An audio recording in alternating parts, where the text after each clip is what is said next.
Hello students, good evening. आज मैं आपके बीच उपस्थित हुआ हूँ प्रखर इंग्लिश की हमारी जो वर्कबुक है उसकी कुछ वर्कशीट्स को हल करके आपके बीच लेकर आया हूँ।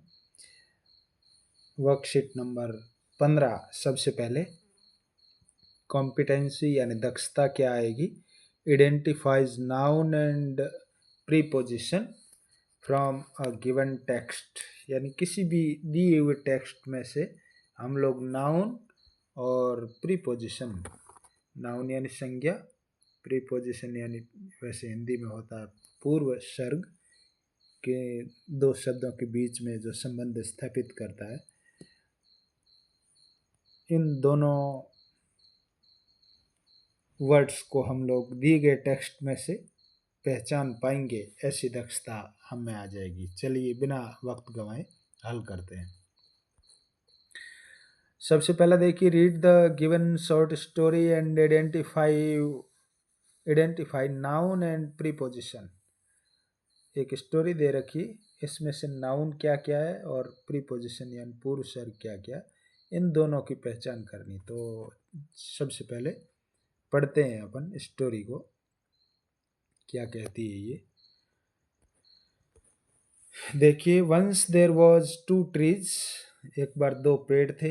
दे lived in a beautiful forest, वो एक सुंदर से जंगल में रहते थे। दे हैड 5 फ्रेंड्स, और उनके 5 मित्र थे। किनके मित्र थे? दो पेड़ों के। कौन कौन थे मित्र देखिए, मंकी यानी बंदर, स्पाइडर यानी मकड़ी, पैरट तोता, लॉइन यानी शेर, एंड एलिफेंट यानी हाथी। ये 5 मित्र जो थे वो दो पेड़ों पे रहते थे, उनके आसपास रहते थे। उन दो पेड़ों के भी ये 5 फ्रेंड थे। The monkey lived on the tree, पेड़ जैसा कि हम सब जानते हैं उछल कूद करते हैं, पेड़ों पर रहते हैं। सॉरी, बंदर पेड़ों पे रहते हैं। लॉइन इनसाइड द केव, यानी शेर गुफा में रहता था, केव यानी गुफा। Spider on a web between the branches, यानी मकड़ी कहाँ रहती थी? वेब यानी जाल, मकड़ी जाल बनाती है ना। बिटवीन द ब्रांचेस, पेड़ की शाखाओं के बीच में जाल बनाकर मकड़ी रहती थी। Parrot in nest below the highest branch, सबसे ऊंची जो शाखा थी उसके नीचे घोंसला बनाकर पैरट यानी तोता रहता था। And elephant under the tree, और हाथी सबसे बड़ा जानवर है इसलिए वो पेड़ के नीचे रहता था, ऊपर चढ़ नहीं सकता था। वन नाइट, एक रात को, the trees and their friends were having dinner, पेड़ और उनके ये 5 मित्र जो है वो मिलकर खाना खा रहे थे। The monkey brought yellow juicy mangoes, यानी बंदर क्या लेकर आया? पीला और जूसी मैंगोज यानी रसीला आम लेकर आया। पैरट कलेक्टेड स्मॉल सीड्स, तोता छोटे छोटे बीज लेकर आया। And elephant got big bucket of water, हाथी पानी की बड़ी सी बाल्टी भर के लाया। फ्रॉम द रिवर, नदी से। They all cook delicious food, उन सब ने स्वादिष्ट भोजन पकाया। एंड एट टुगेदर, और साथ मिलकर खा लिया। Everyone felt very happy and slept well that night, हर कोई खुश था और उस रात ठीक से सो गए वो भोजन करके। अब हमें करना, स्टोरी हमने पढ़ ली, अब हमें करना क्या वो देखिए नीचे।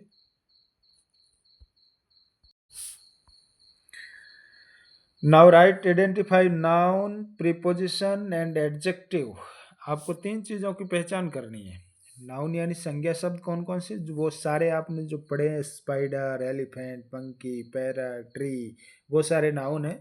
प्रीपोजिशन कहाँ कहाँ है वो देखना है स्टोरी में। और एडजेक्टिव यानी विशेषण, हिंदी में कहते हैं, नाउन और प्रोनाउन की विशेषता बताई जाती है, उसे एडजेक्टिव कहते हैं। इन तीनों चीज़ों को छांटना है। चलिए नीचे ले चलता हूँ मैं आपको। नाउन कौन कौन सी थी, इधर मैंने लिख रखी है, trees, forest, monkey, spider, parrot, lion, elephant. Preposition words आते हैं ना ऐसे, on, inside, between, in, below, under, इस तरह के वर्ड। और एडजेक्टिव टू, ये संख्यावाचक विशेषण है, हिंदी में हमने पढ़ा है। ब्यूटीफुल यानी सुंदर, येलो पीला, जूसी यानी रसीला, स्मॉल छोटा, बिग बड़ा, डेलिशियस यानी स्वादिष्ट, और वेल यानी ठीक। ये वर्कशीट हमारी 15 हल हो गई। वर्कशीट नंबर 16 देखिए। कॉम्पिटेंसी दक्षता क्या आएगी? आइडेंटिफाइज प्रेफिक्स एंड सफिक्स, यानी प्रत्यय और उपसर्ग हम लोग सीख पाएंगे इस वर्कशीट को पढ़ने के बाद। Choose the correct prefix from the bracket and right again. Bracket में जो दो दे रखे प्रेफिक्स, उनमें से जो सही कौन सा वो आपको लिखना। तो यहाँ देखिए, फर्स्ट में एबल के साथ हमेशा अन जुड़ता है, अनेबल हो जाता है, ऑपोजिट बन जाता है एबल का unable. Agree, disagree, like, dislike, और नीचे ले चलता हूँ। हैप्पी का अनहैप्पी, पॉसिबल, इम्पॉसिबल, प्ले का रीप्ले, और कलर का miscolour, known, unknown, regular, irregular, और लीगल, इलीगल। फिर सेकंड क्वेश्चन देखिए। Add the suffix to the words and make new meaningful words. Suffix कौन कौन से जोड़ दें? एल वाई, फिर ful, E N, ness, ish, I, less, ये जोड़ दें। तो फ्रेंड के साथ फ्रेंडली, एल वाई जुड़ा। ब्यूटीफुल, एफ यू एल जुड़ गया। Soften, E N. Child, child के साथ जुड़ेगा चाइल्ड, चाइल्डिश हो सकता है। और fearless, slowness, darkness, activeness, greatness, और homely. Next worksheet number 17। Competency क्या आएगी? स्पीक्स वर्ड्स, शब्दों को बोलना। Sentence on a theme appropriate, चित्र कुछ दे रखें, उनको के आधार पे आपको सेंटेंस बनाने। Given below is a description of chair, read it allowed, यानी एक कुर्सी का वर्णन किया गया। रीड इट अलाउड, इसको जोर से पढ़ना है। To your friend and then in pair write description for the given object. आपको फिर दूसरे जो ऑब्जेक्ट दे रखे उनके बारे में सेंटेंस लिखना है। Hello, my name is chair, I am made of would and iron. My best friend's name is Table. I am small but Table is big. Both of us sit in classroom. I am very useful to everyone. I come in all shapes and colors. इसी तरह से इधर table कुर्सी थे, उनका ये description था। अब मोबाइल दे रखा है तो आपको मोबाइल के बारे में सेंटेंस लिखना है। My name is mobile, I am made of plastic, my best friends name is SIM. SIM इसके साथ रहती है ना हमेशा, इसलिए I am big but SIM is small, मैं बड़ा हूँ सिम छोटी होती है। Both of us live together, हम दोनों साथ साथ रहते हैं। फिर आ गया bag. Hi, my name is bag, I am made of cloth, मैं कपड़े से बना हूँ। My best friends name is, कोई भी नाम लिख देना जो भी है। I am big and small, मैं छोटा भी होता हूँ बड़ा भी होता हूँ दोनों। I am very useful to everybody, मैं हर किसी के लिए बड़ा उपयोगी होता हूँ। Worksheet number 18। क्या कॉम्पिटेंसी आएगी? Identifies words and writes appropriate sentence. वर्ग पहले हम अखबार में भरते हैं, वो उस प्रकार की वर्ग पहले यहाँ पे दे रखी। देखिए ऊपर लिखा हुआ है सर्च द वर्ड्स, यानी शब्दों को सर्च करना है, ढूंढना है।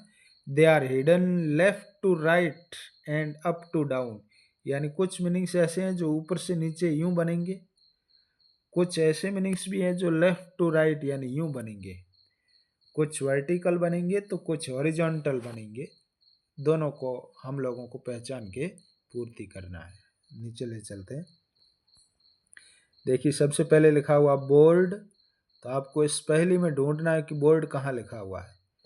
तो आप इसको अच्छी तरह से जब देखेंगे तो आपको कहीं ना कहीं BOARD लिखा हुआ मिल जाएगा, या तो दाएं से बाएं मिलेगा या अप टू डाउन ऐसे मिलेगा। तो यहाँ पे मैं आपको एक दो उदाहरण बता देता हूँ।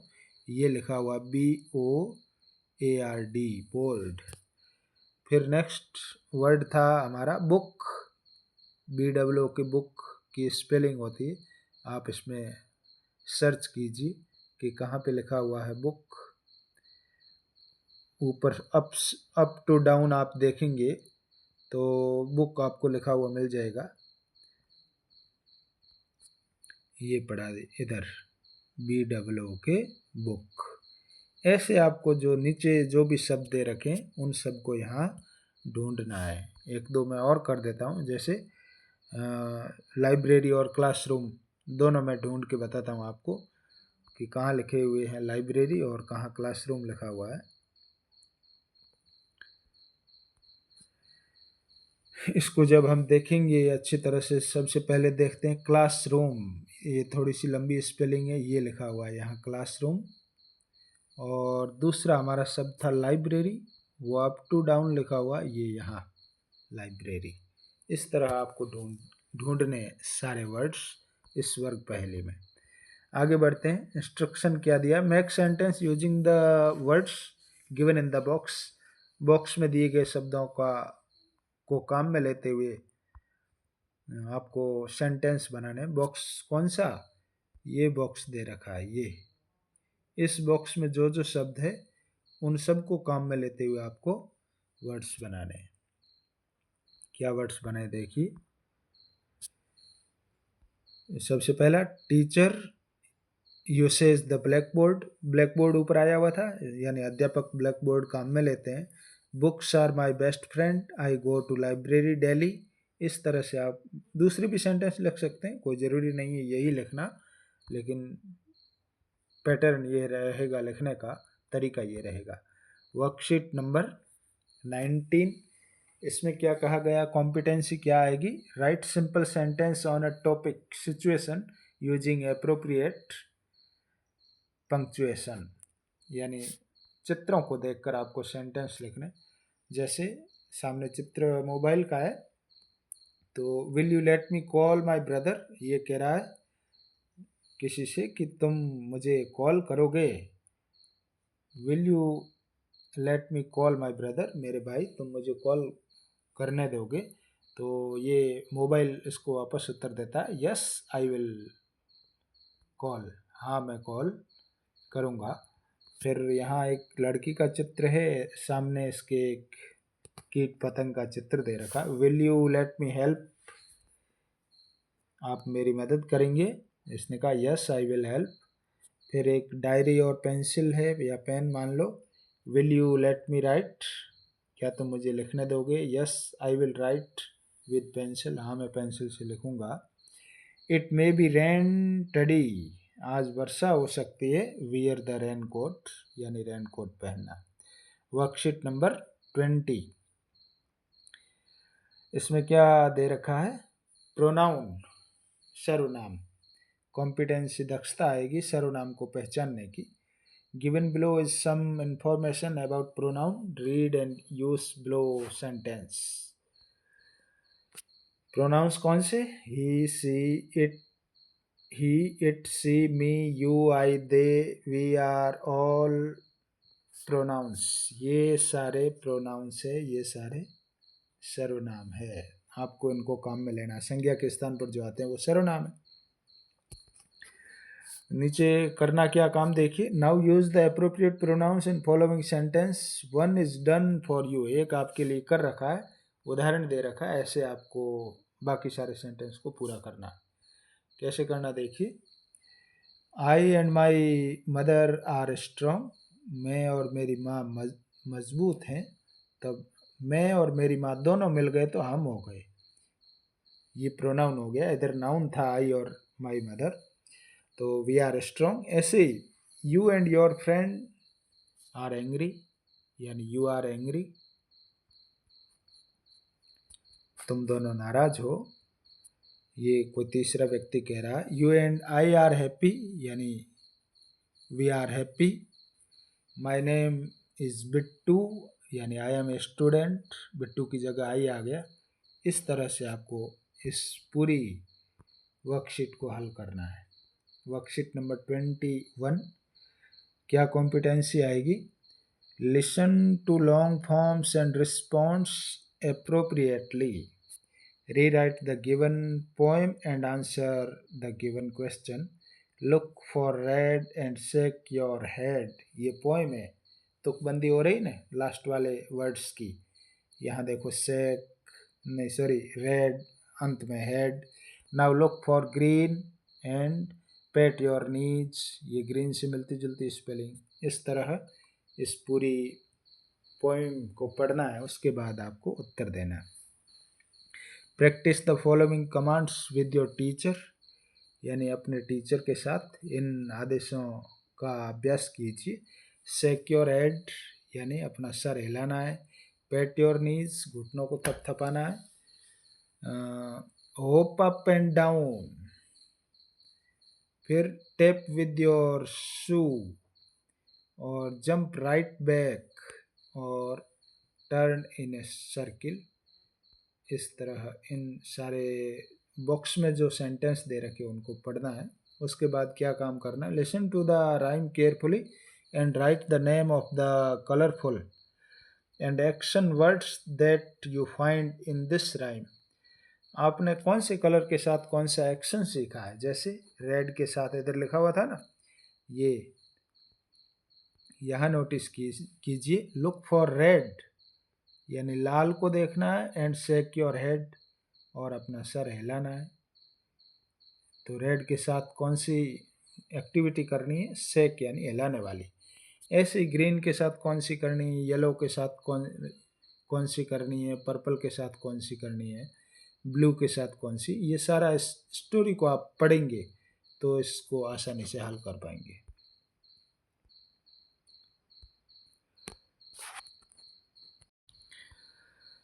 चलिए, इससे ये यहाँ पे मैंने लिखे हैं उदाहरण, आप देख सकते हैं। जैसे ग्रीन के साथ पैट था, पैट यानी थपथपाना। येलो के साथ शेक यानी हिलाना। पर्पल के साथ टर्न यानी मुड़ना। ब्लैक के साथ क्या लिखा हुआ है, वापस देख लेता हूँ, मैं क्लियर नहीं दिख रहा है इसलिए बता देता हूँ। ब्लैक के साथ है जंप, जंप को पूरा नहीं लिखा इसलिए थोड़ा डाउट हो गया। यहाँ पे पी और है जंप। चलिए, ये हमारी वर्कशीट 16 to 21 कंप्लीट हुई। अब फॉर्मेटिव असेसमेंट है, इनके आधार पे एक टेस्ट लिया गया है, उसको भी आपको हल करना है। उसमें right, wrong, find and tick right the correct preposition in the given sentence, यानी जो सेंटेंस दे रखा है उसमें करेक्ट प्रीपोजिशन क्या आएगा उस पर आपको राइट का निशान लगाना। व्हेन द क्लास फिनिश्ड, जब क्लास पूरी हुई।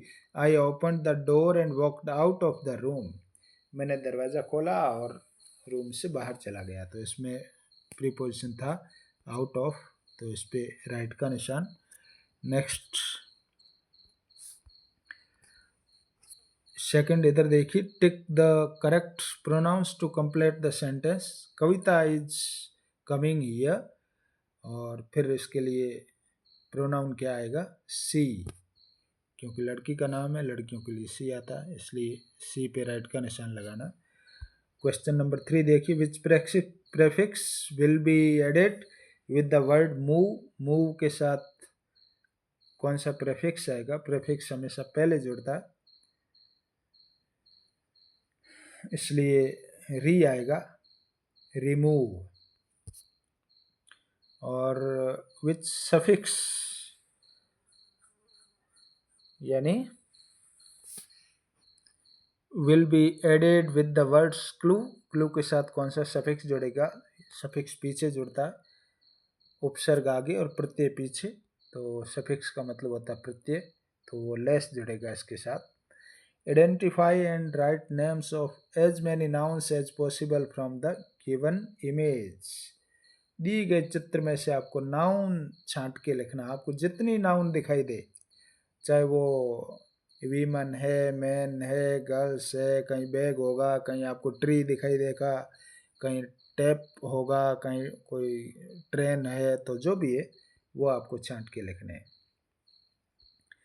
Right a 4 sentence description for the given image. ये इधर जो चित्र दे रखा है चश्मे का, इस पर 4 सेंटेंस लिखने हैं। मैंने लिखे हैं, आप अपनी इच्छा से दूसरे भी लिख सकते हैं। This is a glasses, my grandfather uses it, यानी मेरे दादाजी इसको काम में लेते हैं। We can use sunglasses, हम सन ग्लासेज भी काम में ले सकते हैं, धूप वाले चश्मे आते हैं वो। Glasses often break due to careless, यानी लापरवाही के कारण अक्सर चश्मे टूटते हैं। और क्वेश्चन नंबर 7 देखिए, use the words given below in sentences of your oven, यानी ये जो शब्द दे रखे हैं इसको आप अपने वाक्यों में लिखना है। जैसे वाइट लिख रखा है, ब्रिटिश वर वाइट, यानी अंग्रेज वाइट सफ़ेद थे। Assembly, morning assembly is very good, सुबह की असेंबली बहुत अच्छी होती, प्रार्थना सभा जो होती है उसे मॉर्निंग असेंबली कहते हैं। इसी तरह साइंस पे सेंटेंस लिखना है और हॉल पे सेंटेंस लिखना है। ये था स्टूडेंट्स वर्कशीट नंबर 16 to 21। मैंने डिस्क्रिप्शन सहित इसको हल करने का प्रयास किया। आप भी इसे अच्छी तरह से पढ़ लें। वीडियो को पूरा यदि देख पाएंगे तो आप अच्छी तरह से समझ पाएंगे। फिर भी किसी तरह की कोई दिक्कत हो तो कमेंट बॉक्स में टिप्पणी कर सकते हैं। वीडियो को लाइक शेयर करना ना भूलें, और यदि आप चैनल पर पहली बार हैं तो प्लीज़ चैनल को सब्सक्राइब करना ना भूलें। धन्यवाद।